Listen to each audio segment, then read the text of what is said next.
friends, welcome to FL Studio Tamil tutorial part 9. நான் Seenu. Last கிளாஸில் பார்த்தோன்னா நம்ம வந்து கீபோர்டு எடிட்டரோட எப்படி ஒர்க் பண்ணுறதுன்றதை பற்றி பார்த்தோம். இதுவரை நம்ம பார்த்ததில் பார்த்தோன்னா ஆல்ரெடி நம்ம வந்து வச்சுருக்க பீட்ஸ் எடுத்து யூஸ் பண்ணி நம்ம வந்து ஒர்க் பண்ணிகிட்டு இருந்தோம். ஸோ இந்த கிளாஸில் நம்ம வந்து நாமளே எப்படி ஒரு பீட்ஸ் வந்து நம்ம இஷ்டத்துக்கு க்ரியேட் பண்ணுறது அப்படின்றத பற்றி பார்ப்போம். ஸோ நான் வந்து இதெல்லாம் கேன்சல் பண்ணிடுறேன். பார்த்தீங்கன்னா இங்கே வந்து நம்ம எப்பயும் போல், அதாவது புதுசாக ஏதாச்சும் நம்ம வாய்ஸோ இல்லை ஏதாச்சும் பீட்டோ ஆட் பண்ணோம்னா நம்ம வந்து கீழே நம்மளுக்கு தேவையான இதை போய் எடுத்துப்பீங்க. அதாவது இப்போ இந்த வாய்ஸ் வேணும்னு நினச்சிங்கன்னா, இப்போ இது வேணும்னு நினச்சிங்கன்னா இதை எடுத்துகிட்டு போய் நம்ம அங்கே பார்த்தீங்கன்னா தெரியும். அதாவது நம்ம அந்த டார்க் கலர் ஆரஞ்சு வந்ததோடனே நம்ம விட்டோன்னா அது வந்து அந்த இடத்துல செட்டில் ஆயிரும்.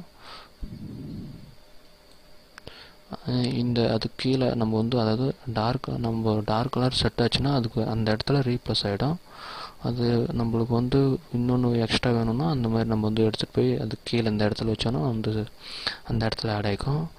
நம்ம இப்போ பார்க்க போகிறது பார்த்தோன்னா ஆசிலேட்டர், அதாவது நாமளே ஒன்று எப்படி கிரியேட் பண்ணுறது அப்படின்ட்டு. நீங்கள் அதுக்கு ஃபஸ்ட் என்ன பண்ணணும்னா சேனலில் போய்ட்டு ஆட் ஒன் அப்படின்றதுல பார்த்தீங்கன்னா இங்கே 3x OSC அப்படின்னு இருக்கும். அதாவது அதை கிளிக் கொடுத்தீங்கன்னா 3x OSC அப்படின்றது உங்களுக்கு ஆட் ஆகும். அதாவது ஒரு ஆசிலேட்டர் அப்படின்றது தான். இந்த ஆசிலேட்டர் எப்படி நம்ம வந்து ஒர்க் பண்ணுறது அப்படின்றது வந்து நான் வந்து ஒரு 2-3 கிளாஸில் நான் சொல்ல போகிறேன். அதாவது இது பார்க்குறதுக்கு சாதாரணமாக இருக்கும், ஆனால் இதில் நிறையா விஷயங்கள் அடங்கியிருக்கு. அதாவது இங்கே பார்த்தோன்னா அதோட ஃப்ரீக்வன்சி ரேஞ்சை நம்ம வந்து ஆசிலேட்டரை யூஸ் பண்ணி எந்தெந்த மாதிரியெல்லாம் நம்ம வந்து இன்க்ரீஸ் பண்ணிக்கலாம் அப்படின்றது தான் இங்கே இருக்குது. இப்போ பார்த்தோன்னா இங்கே வந்து ஆசிலேட்டர் 1, ஆசிலேட்டர் 2, ஆசிலேட்டர் 3 அப்படின்னு ஒரு 3 ஆசிலேட்டர் இருக்குது.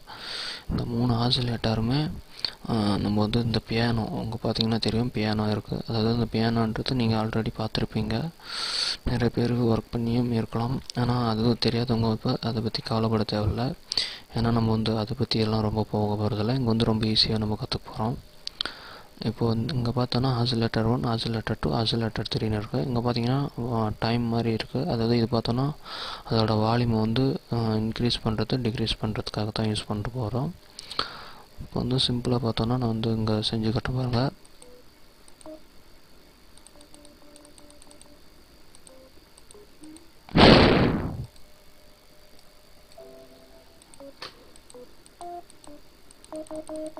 பார்த்தீங்கன்னா தெரியும். அதாவது நம்ம வந்து ஒவ்வொரு பட்டனாக ப்ரெஸ் பண்ணும்போது அது வந்து நம்மளுக்கு வால்யூம் கொடுக்குது. இப்போ நான் வந்து இந்த ஆசிலேட்டர் 1ல் நான் வந்து ஒர்க் பண்ணுறேன் பாருங்கள். இப்போ நான் இதை செலக்ட் பண்ணிட்டு இங்கே கொடுத்தேன்னா இதோட சவுண்டை நல்லா வாட்ச் பண்ணுங்கள். இப்போ பாருங்கள், பார்த்தீங்கன்னா தெரியும் அதோட ரேஞ்சே வேறு மாதிரி மாறும். நான் அழுத்துகிற பட்டன் வந்து அதே பட்டன் தான், ஆனால் நம்ம இங்கே இருக்கிற பட்டன் ஒவ்வொன்றுத்தையும் மாற்றும் போது அது சவுண்ட் வந்து டிஃப்ரெண்ட்டாக வரும்.